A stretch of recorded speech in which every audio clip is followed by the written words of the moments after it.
하늘의 말씀 마태복음 19장 16절에서 22절 말씀입니다.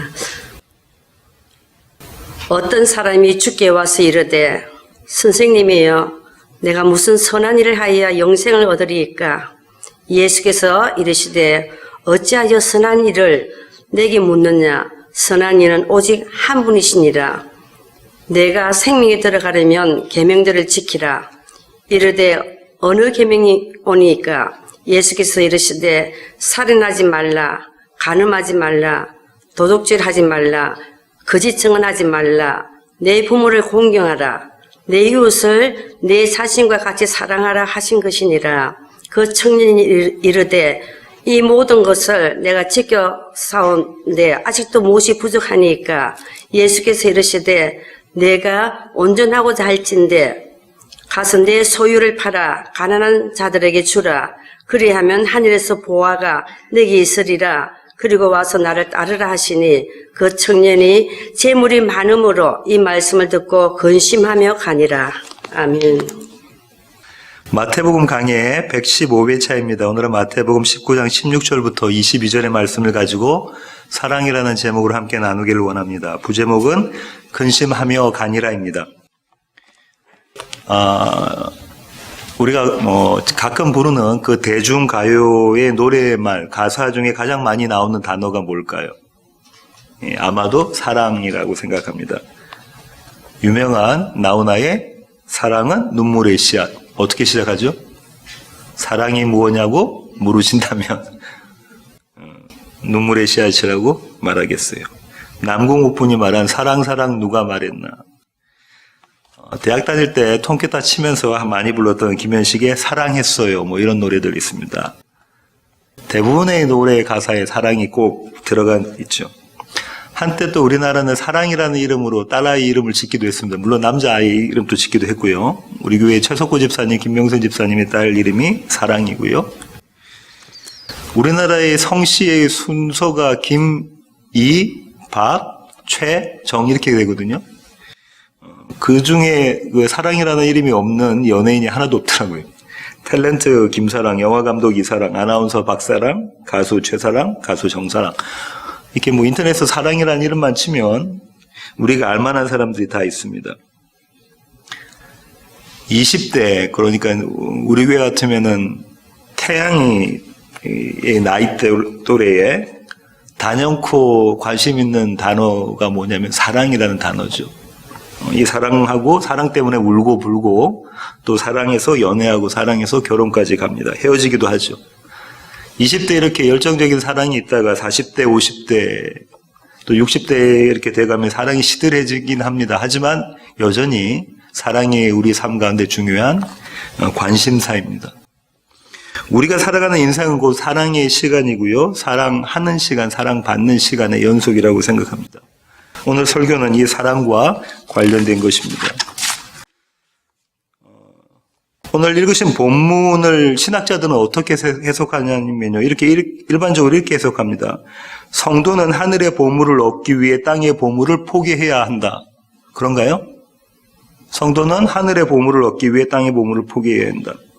제자도의 완성은 예수 그리스도의 제자, 이 제자도의 완성을 이루기 위해 세상을 거부하고 예수님을 따라가야 한다. 맞는 말인가요? 맞습니다. 이 청년이 진정으로 이웃을 사랑했다면 모든 재물을 팔아 가난한 자들에게 주어야 한다. 맞습니까? 이 대목에서 좀 걸리죠. 우리의 모습을 보면 걸립니다. 제가 강호찬 집사님께 한번 질문을 드리겠습니다. 목요일날 말씀드린 것처럼 제가 일하는 그 세탁소에서 구조조정이 됐거든요. 그런데다가 또 가르치는 아이들도 2명이 줄어들어가지고 갑자기 월 수입이 확 줄어들게 됐습니다. 제가 이렇게 어려운데 집사님 재산을 파셔서 집 파시고 하셔가지고 저를 좀 도와주시겠습니까? 대단하네. 거꾸로 집사님의 사업이 만약에 어렵다고 가정을 하고 집사님이 저를 보고 목사님 갖고 계신 차 이런 거 좀 파셔가지고 이번에 시에나가 이번에 이제 페이드오프 했거든요. 저를 좀 도와주십시오. 아주 급한 일입니다.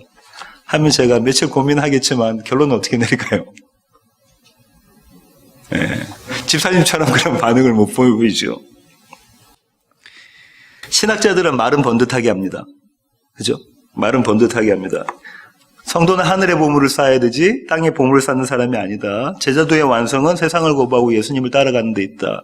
모든 재물을 팔고 이웃을 섬겨야 된다라고 말은 번듯하게 하지만 그 말을 실천하는 신학자를 좀채 찾아볼 수가 없습니다. 만약에 강호찬 집사님이나 태양이나 저나 이 우리 가운데 있는 사람들이 우리 전 재산을 팔아서 가난한 이웃을 구제했다면 그 공로를 누가 챙길까요? 100이면 100 우리가 챙깁니다.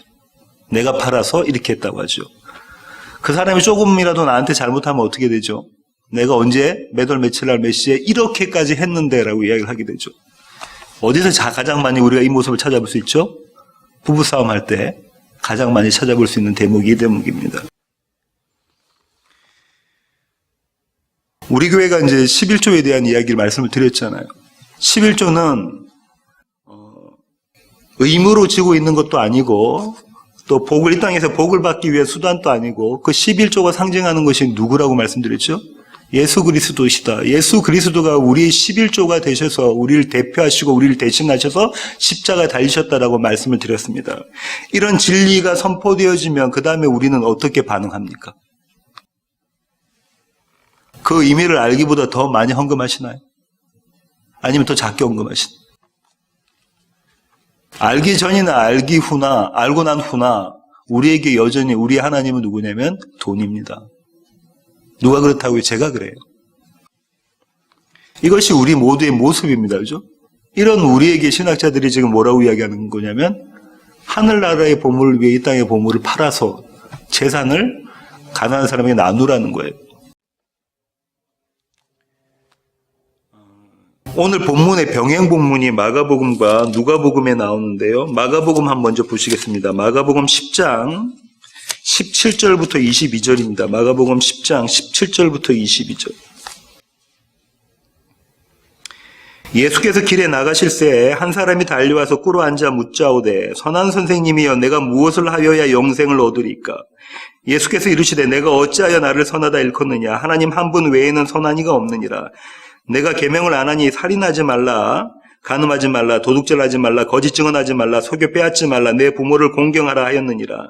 그가 여짜오되 선생님이여 이것은 내가 어려서부터 다 지켰나이다. 예수께서 그를 보시고 사랑하사 이르시되 내게 아직도 한 가지 부족한 것이 있으니 가서 내게 있는 것을 다 팔아 가난한 자들에게 주라. 그리하면 하늘에서 보화가 내게 있으리라. 그리고 와서 나를 따르라 하시니 그 사람은 재물이 많은 거로 이 말씀으로 인하여 슬픈 기색을 띠고 근심하며 가니라. 누가복음 18장 18절부터 23절 또 같은 내용입니다. 이 마가복음에 있는 내용과 거의 같은 내용입니다. 오늘 이 에피소드, 이 사건의 배경은 어떻냐면요. 다시 오늘 본문인 마태복음 19장으로 오셔서요. 16절 상반절 보시겠습니다. 어떤 사람이 등장인물이 나오죠. 누구라고요? 어떤 사람입니다. 이 사람은요. 부자라고 합니다. 누가는 어떻게 이야기하냐면 큰 부자라고 해요. 재물이 많다. 마태와 마가는 재물이 많다고 하고 누가는 큰 부자라고 이야기를 합니다. 당시 유대 사람들은 부자를 어떻게 생각했냐면요. 욥기 1장 10절로 가시겠습니다. 욥기 1장 10절입니다.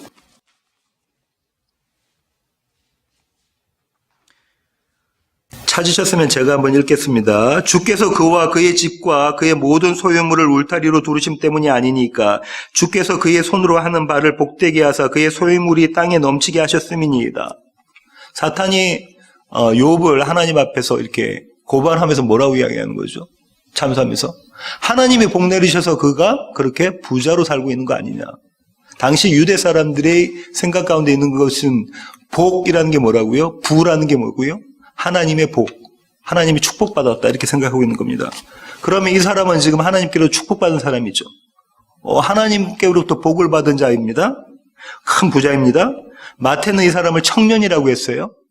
누가는 이 사람을 관리라고 했습니다. 신학자들은 이렇게 이야기합니다. 이 관리는 아마 사내들인 공회원일 것이다라고 이야기합니다. 이스라엘의 누구라는 거죠? 지도자라는 거예요. 언제예요? 젊은 나이에. 정리해보면 이 사람은 이렇습니다. 축복받은 부자로 젊은 나이에 이스라엘의 지도자가 되어진 신앙 좋은 청년입니다. 이른바 엄친아이죠. 그죠? 엄마 친구 아들입니다. 결혼 후보 순위로 1순위가 아니라 0순위입니다. 그죠? 좋은 신랑감 넘버원입니다. 이 사람이 죽게 옵니다. 마이클 그린이라는 신학자 이렇게 이야기하는데요. 부자 청년이 자기 만족을 예수님께서 지금 다루시는 장면이다라고 오늘 본문을 해석을 해요. 그러니까 무슨 말이냐면 나의 생색내기를 다루는 것이라고 해석을 하고 있다고요. 저는 그렇게 생각하지 않습니다. 우리가 바리새인을 우습게 보고 있단 말이에요. 지금 그렇지 않은 거예요. 이 사람은 바리새인이죠. 바리새인 중에서 그 사내들인 공회에 들어가는 인물이란 말입니다. 사두개파가 아니고. 저는 그렇게 보지 않는다고 말씀드렸고요. 마가복음 10장 17절에 우리가 읽으셨던 그 구절을 보시면 어떻게 나오냐면 이 사람이 달려와서 꿇어 앉아 합니다. 예수님 앞에. 자기 생색낼 사람이 내가 이만큼 선한 일을 행했습니다 하는 사람이 예수님 앞에 달려서 꿇어 앉은 모습이 아니란 말이죠. 그럼 보세요. 한번 우리가 장면을 상상해 볼게요. 예수님이 가신다는 소문을 듣고 이 젊은 청년이 모든 것을 자기 손에 쥔 사람이 예수님 앞에 달려와서 꿇어 앉아서 예수님께 질문하는 장면이라고요. 그럼 이 질문이 얼마나 그에게 중요한 것이고 긴급하다라는 걸 우리가 알 수가 있습니다. 그죠? 마가는 그렇게 표현하고 있어요. 부자 청년에게 긴급하고 아주 이 중요한 일을 김기성 목사님은 어떻게 표현하시냐면 이렇게 문학적으로 표현하셨는데요. 주체하기 어려운 생의 무게에 짓눌려 있는 사람. 어떤 한 문제가 안 풀려서 주체하기 힘든 자기가 그 삶의 무게가 자기 어깨를 누르고 있는 장면이라고 표현하고 있습니다. 저는 거기까지는 모르겠는데 하여튼 이 청년이 평소에 자기가 갖고 있는 매우 중요하고 긴급한 문제라는 거예요. 그 질문을 가지고 예수님 앞에 온 겁니다. 사건이 이렇게 세팅이 되고요. 이제 시작이 됩니다. 16절 하반절 보시겠습니다. 선생님이여 내가 무슨 선한 일을 하여야 영생을 얻으리까? 그 청년의 어깨를 짓누르고 있는 문제가 뭔가요? 영생이라는 문제입니다. 그죠? 영원한 생명이라는 문제입니다. 장제일 목사님은 유대 문화에 아주 익숙했던 장제일 목사님이 이렇게 말씀하시는데요. 당시의 모든 유대 사람들의 초미의 관심사가 뭐냐면 영생입니다. 영생. 이 영생은 그들에게 영생은 뭐냐면 영원히 사는 거예요. 영원히 사는 것, 죽지 않고 영원히 사는 것. 저와 여러분이 알고 있는 영생은 그건 아니다, 그죠? 하나님의 생명, 신적 생명에 동참하는 것이 영생이다, 그죠? 김기성 목사님이 아까 그 문학적 표현하셨던 이 김기성 목사님 아주 이 문학을 잘 쓰시는 분인데요. 이렇게 표현하셨습니다. 예수 앞에 나온 청년은 생명의 유한성에 대한 자각으로 인해 멀미를 하고 있는 것 같다.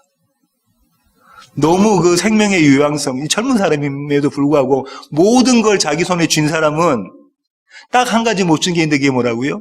영생. 그것 때문에 내가 멀미를 하고 있는 것 같다. 단 이 엄친아 누구도 그 자리에 갔으면 싶어하는 부러움의 대상이 되는 이 엄친아, 이 청년이 단 한 가지 갖고 있지 못했던 것이 영원한 생명, 영생이었습니다. 이 청년이 이런 마음을 가지고 이렇게 갈급한 심정을 가지고 예수님 앞에 와서 부릅니다. 선생님이요. 랍비요. 선생님이요. 그런데 마가와 누가는 이 선생님이 앞에 형용사 한 개를 덧붙이는데요. 그게 뭐냐면 선한입니다.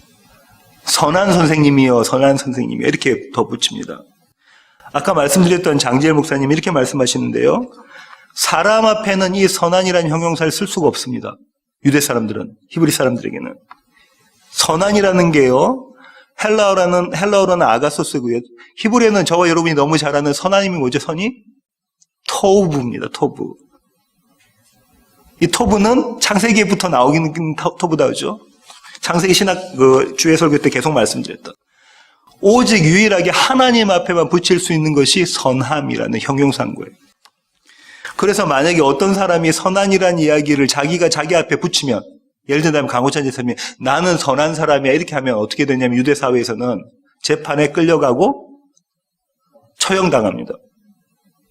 죄송합니다. 그렇다는 거예요. 그런데 지금 이 청년이 예수님 앞에 선한 선생님이여라고 부른 거죠. 왜 그러냐면 이 청년은 예수님이 하시는 모든 일이 선했던 거예요. 그가 보기에는. 그의 눈으로는 그분이 하셨던 모든 것이 자기의 유익이 아니라 다른 사람의 유익을 구하는 그 행동들을 하셨던 거예요. 그런 일들을. 그러니 이분은 선한 분임에 틀림이 없다라는 마음을 가지고 왔던 거죠. 예수님은 이 호칭에 대해서 사양을 하셔야 돼요. 유대인의 문화 같은 거죠. 예수님이 사양하십니다. 마가복음과 누가복음과 사양하세요. 네가 왜 나를 선하다고 하느냐? 라고 사양하시죠. 하지만 이 마가복음과 누가복음에 나와 있는 이 청년이 예수님을 불렀던 그 호칭 안에 복음이 담겨져 있는 거죠. 복선이 담겨져 있는 겁니다. 선한 선생님이여, 선한 일을 하시는 하나님이여, 메시아여, 그리스도여, 이 얘기가 담겨져 있는 거죠. 이 청년이 예수님께 이렇게 질문합니다. 내가 무슨 선한 일을 하여야 영생을 얻으리까? 선한 선생님, 내가 무슨 일을 하여야 영생을 얻겠습니까?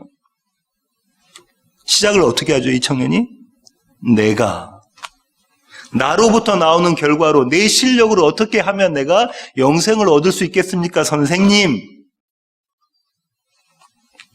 그 사람은 실력이 대단한 사람이에요. 다 가지고 있다고 그랬어요. 그죠? 부자고요. 그것도 큰 부자고요. 이스라엘의 지도자고요. 젊은 나이에. 그죠? 그리고 신앙도 좋은 사람입니다. 왜? 바리새인 중에 바리새인이었을 거라고요. 그러니까 그 자리에 갔겠죠. 그 사람이 내 실력으로 선생님, 내가 무슨 일을 하여야 영생을 얻겠습니까? 라고 예수님 앞에 질문합니다. 이렇게 질문한 이유에 대해서요, 장지열 목사님이 이렇게 설명을 하시는데요. 유대인들이 하나님의 나라에 들어가기 위한 조건으로 꼽은 게 뭐냐면 회개였습니다. 정확한 거예요. 복음과 똑같아요. 예수님이 오셔서 전하신 복음이 뭐라고요? 회개하라, 천국이 가까이 왔다잖아요. 유대인들은 그걸 다 알고 있었단 말이에요. 회개가 천국에 들어가는 유일한 길이다. 근데 그 회개를 어떻게 생각했냐면요, 회개하는 방법을 계명을 준수하고 가난한 사람들, 또 과부, 또 고아, 또 나그네를 어떻게 한다고요? 구제하는 것, 그것이 회개하는 것이다라고 생각을 했던 겁니다. 그래서 오늘 예수님께서 이 젊은 청년에게 무슨 얘기를 하시냐면 계명과 구제 얘기를 지금 하고 계시는 거예요. 그 컨텍스트 상에서. 이렇게 사건이 시작되고 그 다음에 이 사건이 전개되는데요. 17절부터 20절 제가 한번 읽어보겠습니다. 마태복음 19장 17절부터 20절입니다. 예수께서 이르시되 어찌하여 선한 일을 내게 묻느냐? 선한 이는 오직 한 분이시니라. 내가 생명에 들어가려면 계명들을 지키라. 이르되 어느 계명이오니까? 예수께서 이르시되 살인하지 말라, 간음하지 말라, 도둑질하지 말라, 거짓 증언하지 말라, 내 부모를 공경하라, 내 이웃을 내 자신과 같이 사랑하라 하신 것이니라. 그 청년이 이르되 이 모든 것을 내가 지키어 싸운데 아직도 무엇이 부족하니까? 이렇게 사건이 전개되어져 갑니다. 예수님이 이 젊은 청년이 자기 보고 당신 보고 선한 선생님이여 한 거를 교정을 하시죠. 네가 왜 나를 선하다고 하느냐? 선한 분은 누구밖에 안 계시다. 여호와 하나님밖에 안 계시다라고 합니다.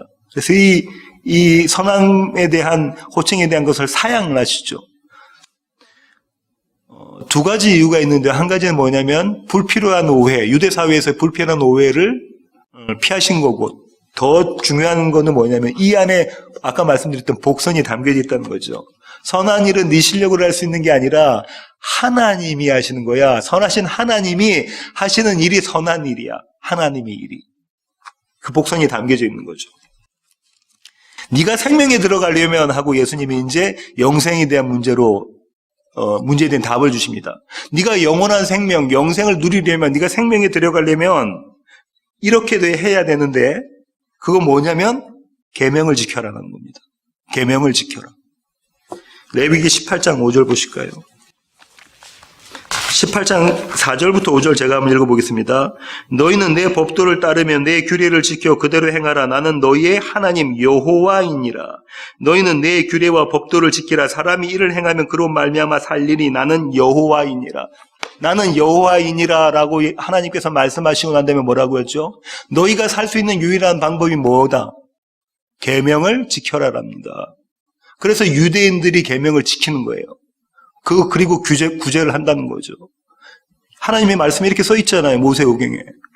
너희는 계명을 지켜야 네가 유일하게 살 수 있는 길이 그것이야. 영생을 누릴 수 있는 것은 계명을 지켜라.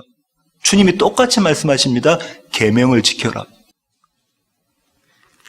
그러니까 이 청년이 물어보잖아요. 계명을 지키라니까 하면서 예수님께서 말씀하십니다. 어떻게? 5, 6, 7, 8, 9 그다음에 4계명까지 가셔가지고 거꾸로 계명들을 말씀하시죠. 그러고 난 다음에 뭐라고 덧붙이시냐면 이렇게 말씀하시죠.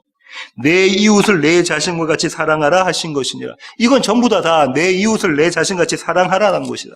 이웃 사랑이다 이렇게 말씀해 주고 계신다. 그죠?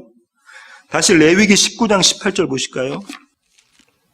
원수를 갚지 말며 동포를 원망하지 말며 내 이웃 사랑하기를 내 자신과 같이 사랑하라. 나는 여호와이니라. 이 이야기를요, 예수님께서는 가장 큰 계명을 물어보시는 바리새인들에게 어떻게 대답해 주시냐면요. 마태복음 22장 37절부터 40절 보시겠습니다. 마태복음 22장 37절부터 40절입니다. 35절부터 제가 한번 읽어볼게요. 그 중에 한 율법사가 예수를 시험하여 묻되 선생님, 율법 중에서 어느 계명이 크니까? 큰 계명이 뭡니까, 주님? 예수께서 이르시되 내 마음을 다하고 목숨을 다하고 뜻을 다하여 주 너희 하나님을 사랑하라 하셨으니 이것이 크고 첫째 되는 계명이요 둘째도 그와 같으니 내 이웃을 내 자신같이 사랑하라 하셨으니 이 두 계명이 온 율법과 선지자의 강령이니라. 주님께서 말씀하셨죠. 구약 39권을 정리하면 뭐라고요? 하나는 하나님 사랑, 또 하나는 이웃 사랑. 이것이 계명이야.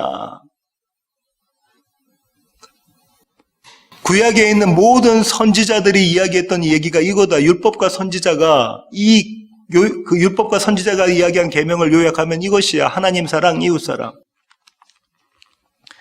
바울은 또 뭐라고 말하는가 한번 볼까요? 로마서 13장 9절 가겠습니다. 로마서 13장 9절.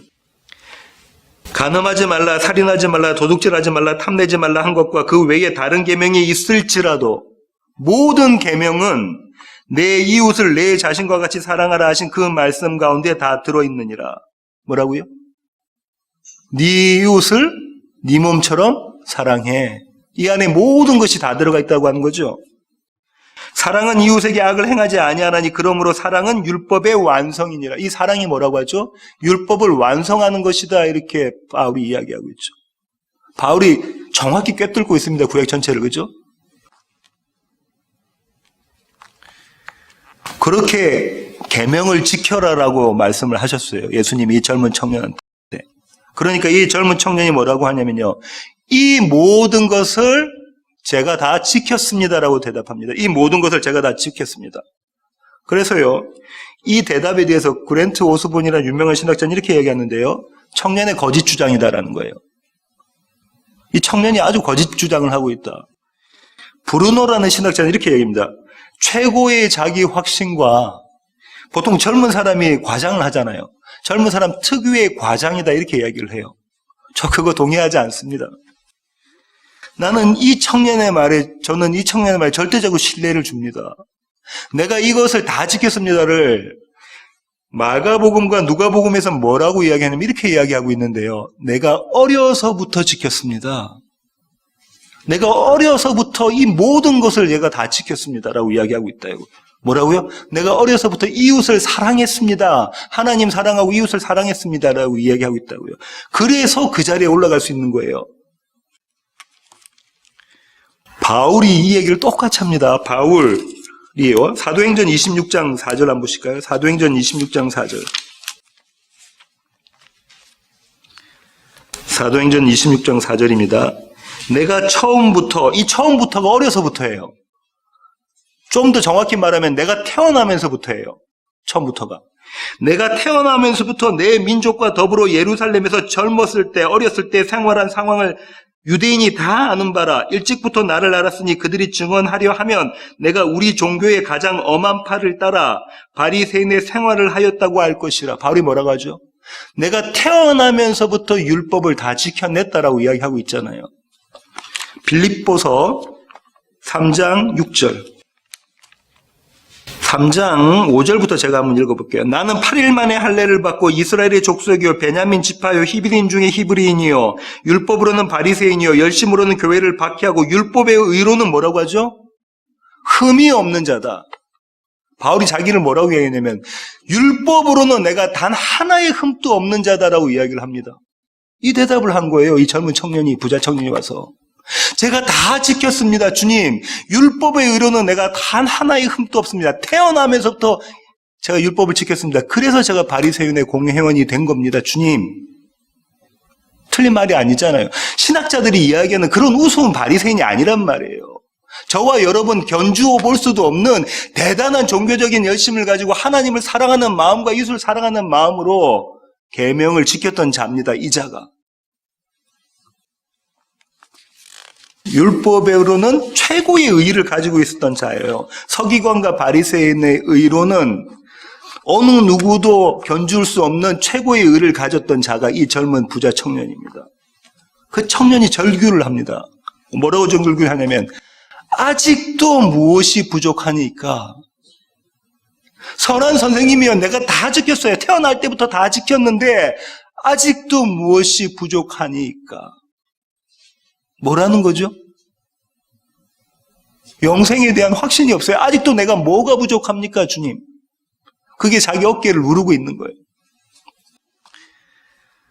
사건이 이렇게 전개되고 이제 사건이 클라이막스로 올라갑니다. 절정으로 올라가고 있는데 21절 한번 보실까요? 예수께서 이르시되 네가 온전하고자 할진된 가서 내 소유를 팔아 가난한 자들에게 주라. 그리하면 하늘에서 보화가 내게 있으리라. 그리고 와서 나를 따르라 하시니 주님께서 뭐라고 말씀하시냐면 네가 온전해지고자 할진대 네가 완전해지고자 할진대 네가 퍼펙하게 되기를 원하면 마가와 누가는 이걸 어떻게 이야기했냐면요. 마가복음 10장 21절 가볼까요? 20절부터 제가 다시 한번 읽어볼게요. 그가 여짜오되 선생님이여 이것은 내가 어려서부터 태어나면서부터 다 지켰나이다. 예수께서 그를 보시고 사랑하사 이르시되 내게 아직도 한 가지 부족한 것이 있으니 뭐라고요? 내가 부족한 게 뭡니까? 라고 물어보니까 네게 아직도 한 가지 부족한 것이 있으니 그것이 뭐냐면 구제라는 거예요. 구제. 유대 사람들이 뭘 가지고 회개한다고요? 계명을 지키는 것과 구제라고 했잖아요. 구제를 이제 말씀해 주십니다. 그들이 붙잡고 있는 걸 지금 그걸 가지고 근거로 해서 말씀해 주시고 있는 거예요. 그 구제가 뭡니까? 네가 갖고 있는 재물을 다 팔아서 가난한 사람들이 다 나눠주고 너는 나를 따라라. 그 한 가지가 너를 온전하게 할 것이다. 이 온전함이라는 거 다시 한번 찾아볼게요. 마태복음 5장 48절. 마태복음 5장 48절.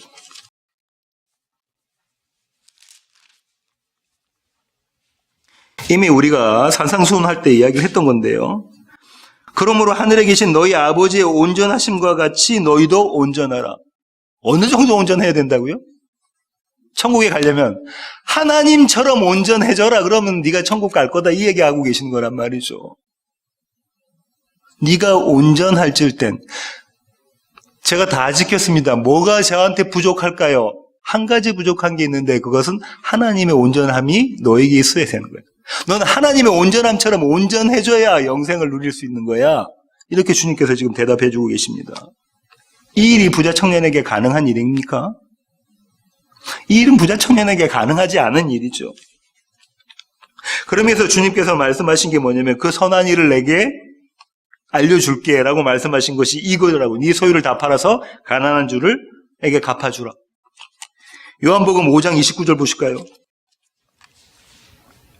찾으셨으면 제가 한번 읽어보겠습니다. 선한 일을 행하는 자는 생명의 부활로 악한 일을 행하는 자는 심판의 부활로 나오리라. 사도 요한이 뭐라고 이야기했죠? 선한 일을 해야 천국에 갈 수 있고 악한 일을 하면 선한 일을 하지 못하면 지옥 간다라고 이야기하고 있잖아요. 사도 요한이. 그죠? 선한 일을 해야 돼요. 그 선한 일을 지금 주님께서 말씀하고 계시는 거예요. 뭐라고요? 네가 갖고 있는 재물 다 팔아서 가난한 사람에게 갚아줘. 가난한 사람들에게 다 놔줘. 그리고 너는 날 따라. 이게 선한 일이라는 거죠. 이걸 해야 어딜 간다고요? 천국 가.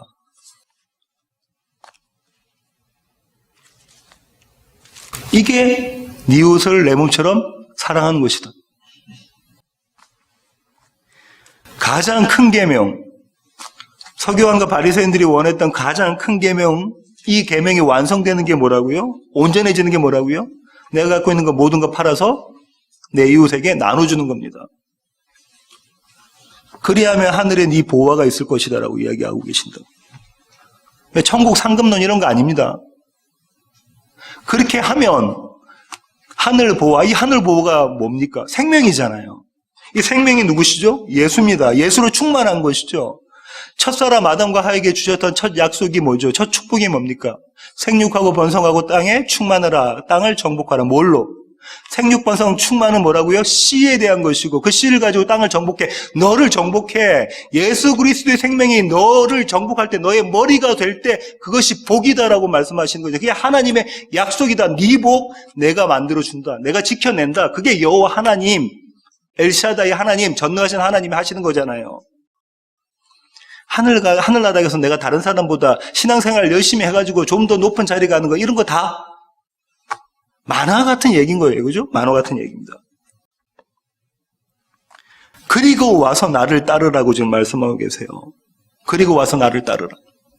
이 청년 보고 용을 쓰고 힘을 써서 따르라는 겁니까? 마태복음 4장 19절 가겠습니다. 마태복음 4장 19절.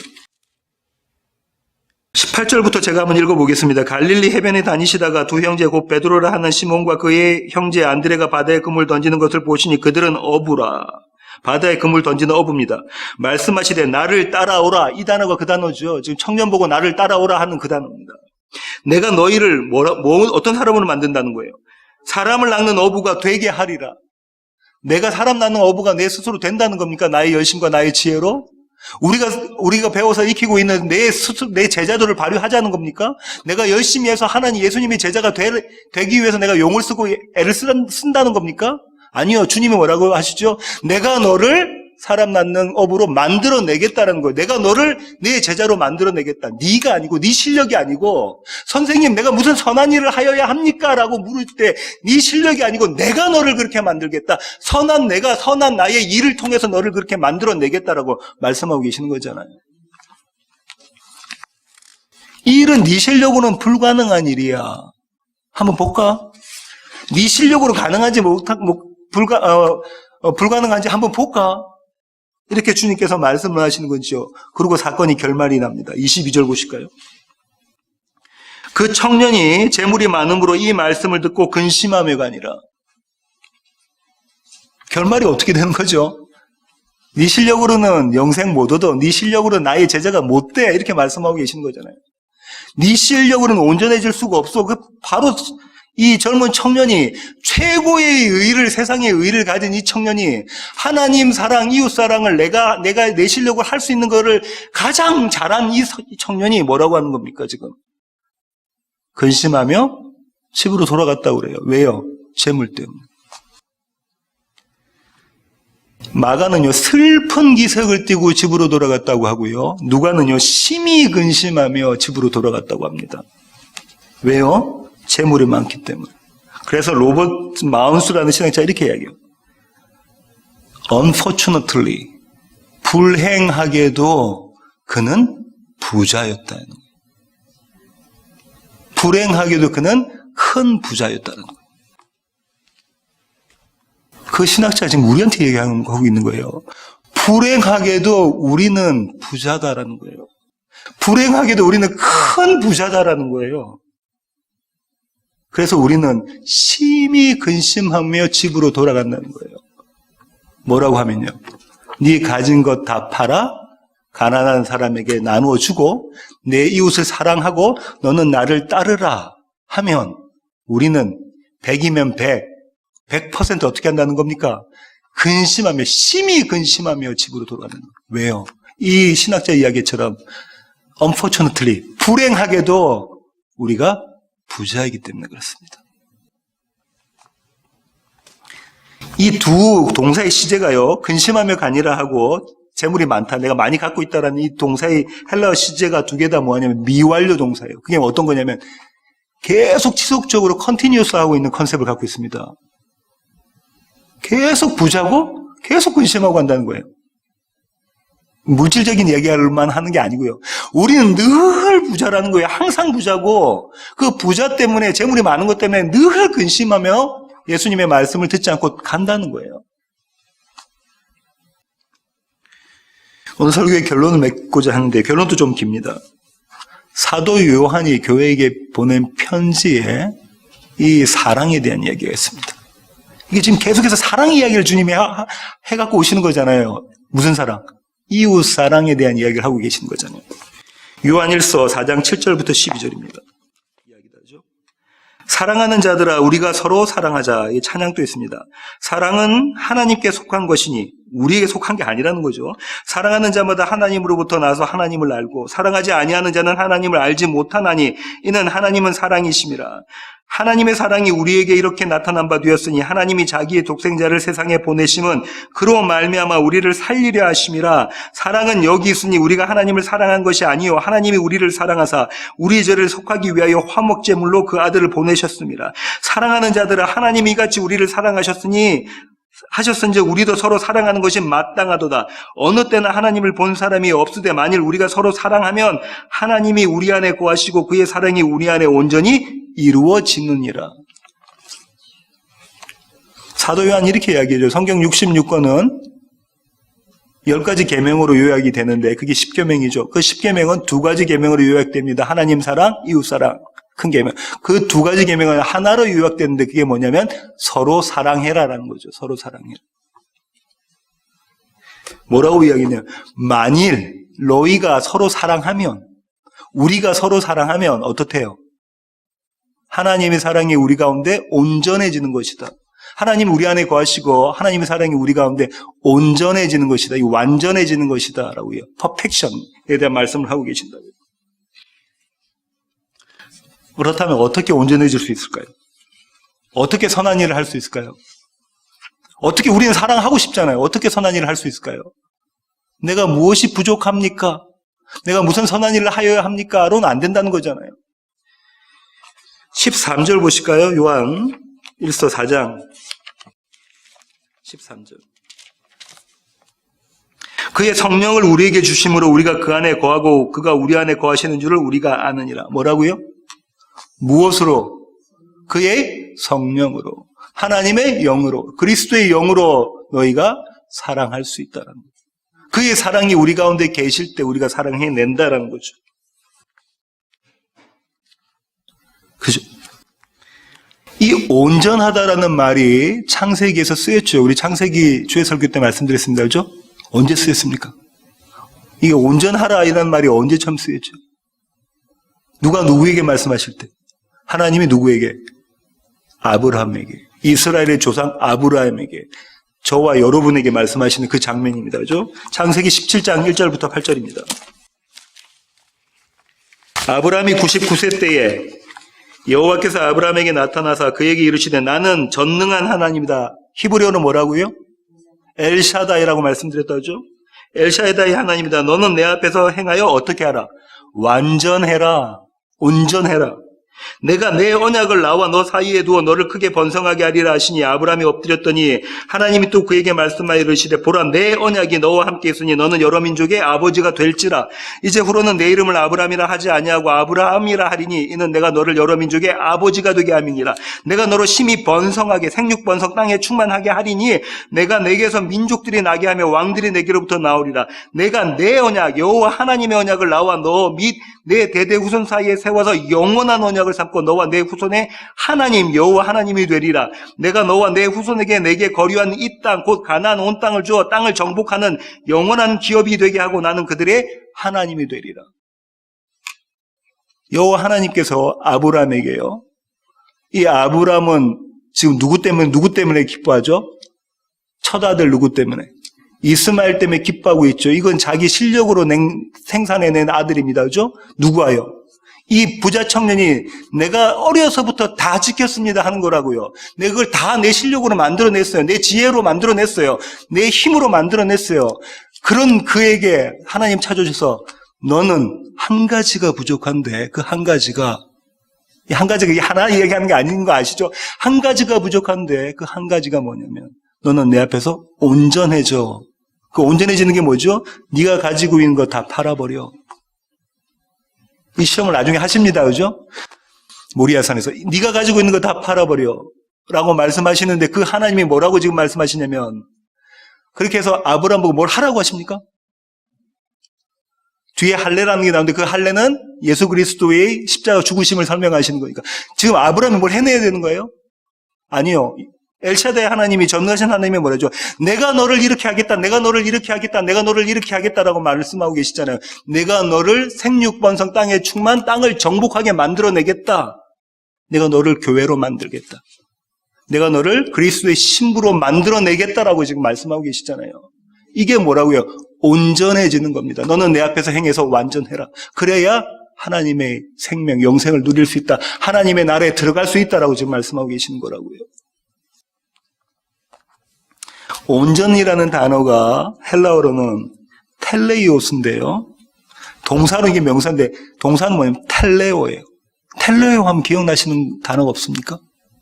예수님의 사역 가운데 텔레오가 들어간 단어가 있죠.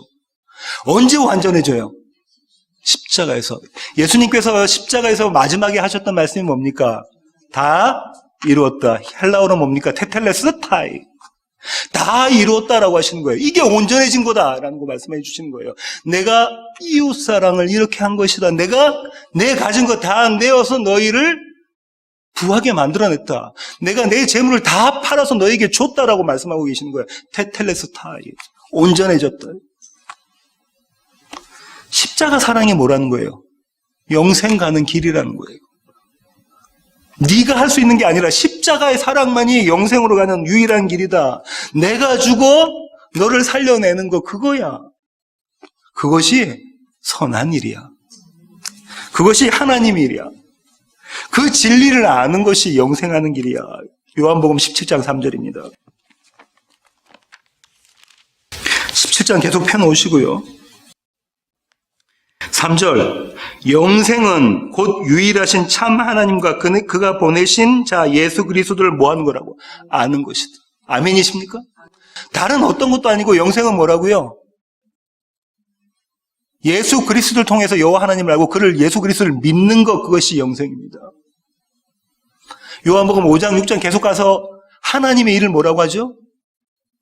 예수님을 믿는 것이다라고 이야기하고 있잖아요. 한 사랑 이야기를 제가 전해드리려고 하는데요. 마가복음 14장 3절부터 9절 한번 가보실까요? 예수께서 베다니 나병 환자 시몬의 집에서 식사하실 때에 한 여자가 매우 값진 향유 곧 순전한 나드 한 옷값을 가지고 와서 그 옷값을 깨뜨려 예수의 머리에 부으니 어떤 사람들이 화를 내어 서로 말하되 어찌하여 이 향유를 허비하는가? 이 향유를 300데나리온 이상에 팔아 가난한 자들에게 줄 수 있었겠도다 하며 그 여자를 책망하는지라. 예수께서 이르시되 가만두라. 너희가 어찌하여 그를 괴롭게 하느냐? 그가 내게 좋은 일을 하였느니라. 가난한 자들은 항상 너희와 함께 있으니 아무 때라도 원하는 대로 도울 수 있거니와 나는 너희와 항상 함께 있지 아니하니라.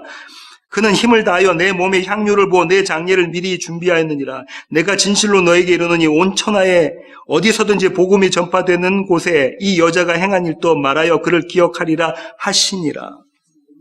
대단한 사랑 이야기인데요. 어떤 사람이라고 하잖아요. 어떤 사람이. 사도 요한은 이 사람을 누구로 하냐면 가룟 유다라고 이야기하고 있거든요. 이 사람이 향유 옥합을 가져와서 깨트린 사람 300데나리온이니까 엄청난 금액이다. 그죠? 이 여인에게 마치 전 재산과 같은 거죠. 이 부자 청년이 전 재산과 같은 겁니다. 그걸 깨트려서 예수님께 기름 붓잖아요. 그러니까 이 어떤 사람이 뭐라고 이야기합니까? 꾸중합니다. 이 여인을. 뭐라고? 이걸 팔아서 뭐 해야 된다는 거예요? 가난한 사람들에게 구제해야 되는데 전 재산을 팔아서 가난한 사람에게 구제해라. 이게 어떤 사람이 이야기한 거예요? 가룟 유다가. 부자 청년에게 예수님께서 이야기한 거랑 똑같죠? 뭐라고요? 네 갖고 있는 전 재산을 팔아서 뭐라고요? 가난한 사람에게 주고 너는 나를 따르라. 이 가룟 유다가 똑같이 이야기합니다. 그 전 재산을 네가 그거를 팔아서 가난한 사람에게 주었으면 더 좋았을 것을. 뭔가 좀 상충되는 것 같잖아요. 예수님 근데 그걸 아니라고 말씀하고 계시잖아요. 상충되는 것 같잖아요.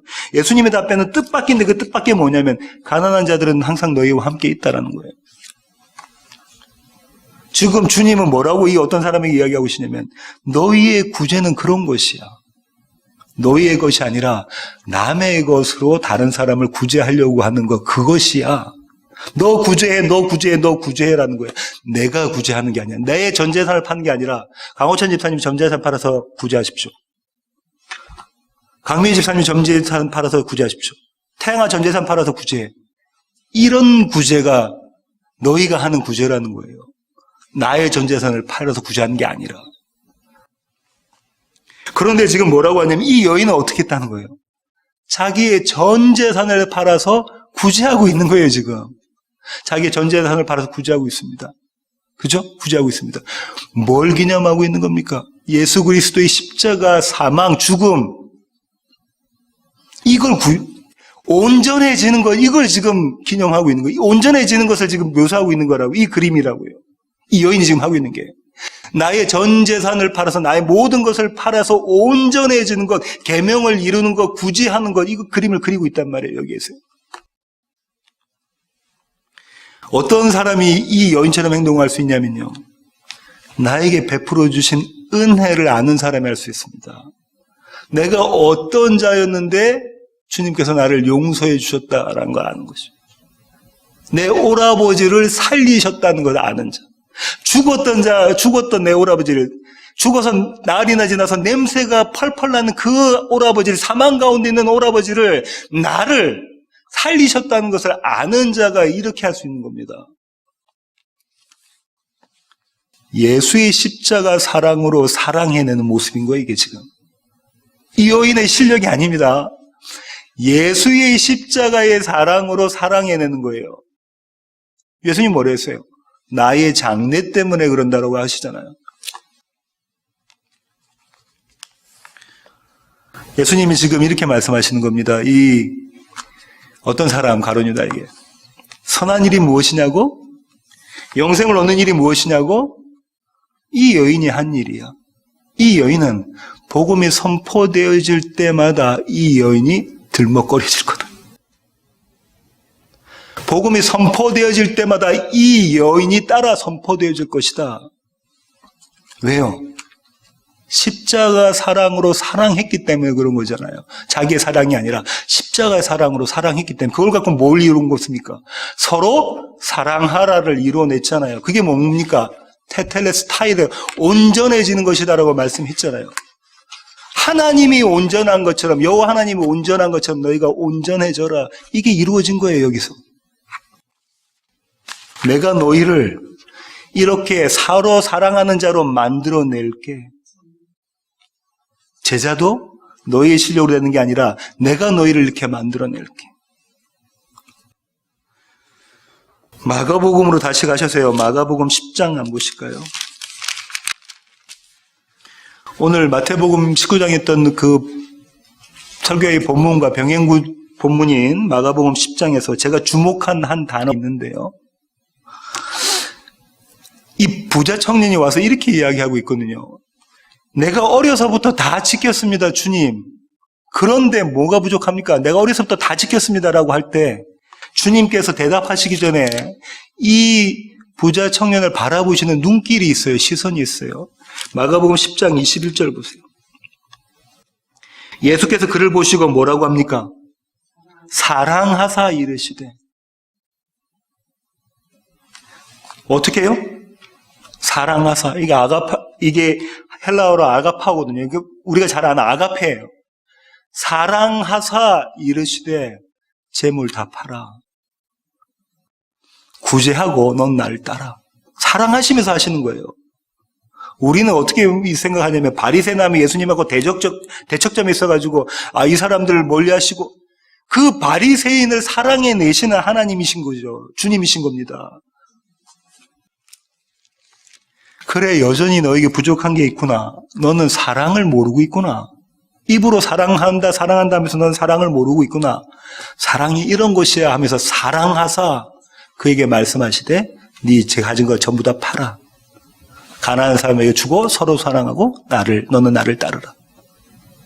이 사랑하사의 마음이 어디에 담겨져 있냐면요. 요한복음 17장 20절로 가겠습니다.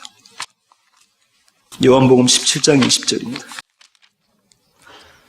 이 요한복음 17장이 신학자들은 뭐라고 이야기한다면 대제사장이 기도라고 말씀드렸죠. 언제 한 기도인가요? 언제 하신 거예요? 예수님이. 십자가를 바로 지기 그 전날 밤에 교회를 두고 하셨던 기도입니다. 그죠? 저와 여러분을 두고 하셨던 기도예요.